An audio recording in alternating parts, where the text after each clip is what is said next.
avant de réfléchir, souvent, on coupe. Tout le monde peut couper, comme disait Jean-Baptiste de Lincatini, qui était le jardinier-chef de Louis XIV. Tout le monde coupe, mais peu de gens taillent, parce que c'est l'inverse. Avec la taille, on raisonne, donc on vise un objectif, donc on doit lire et analyser et diagnostiquer l'arbre, et ensuite on intervient pour corriger quelques défauts qui sont dans la couronne de l'arbre.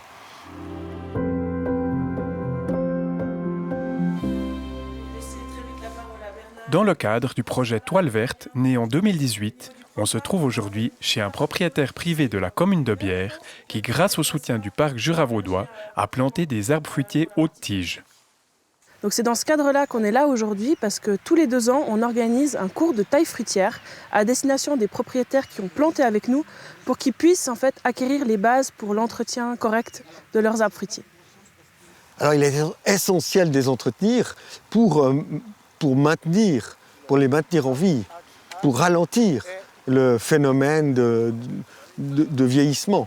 Parce qu'à un moment donné, l'arbre ne peut plus régénérer et il bascule de la vieillesse à la sénescence, qui est l'âge où l'arbre ne sera plus qu'un perchoir pour les oiseaux et n'aura plus de nouvelle végétation dessus.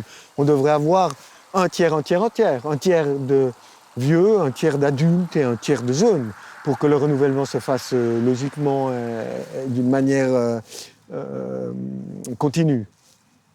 Nos campagnes de plantation, elles sont vraiment dans le but de reconnecter les milieux naturels et d'augmenter les habitats potentiels pour la faune, pour les oiseaux, pour les petits insectes, pour les chauves-souris. Et c'est vraiment à ça que se destine en fait ce projet de plantation d'arbres fruitiers.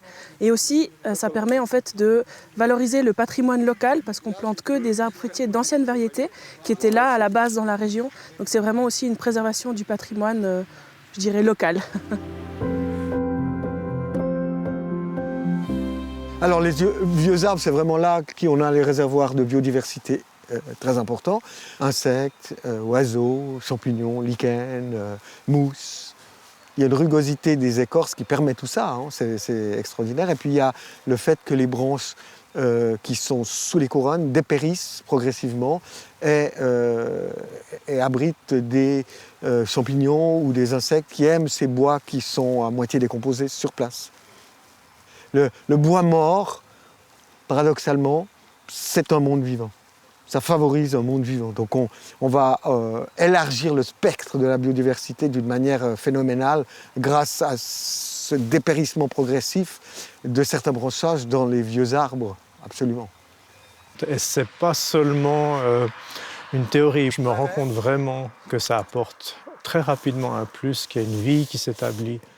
Et la biodiversité, c'est pas juste de planter des arbres ou des arbustes, c'est de faire en sorte que la vie revienne par différentes techniques qui sont très simples à mettre en place. Et le parc nous aide beaucoup en nous donnant des trucs et des astuces pour aller dans ce sens-là, ouais, vraiment. Ces cours sont suivis, si bien suivis qu'il faut doubler le cours. Ça, c'est très réjouissant. Il y a un intérêt grandissant pour ce genre d'action et ça donne une certaine pérennité à l'avenir des vergers de voir ça. Bravo. Voilà ce que je dirais. Ça me réjouit, quoi.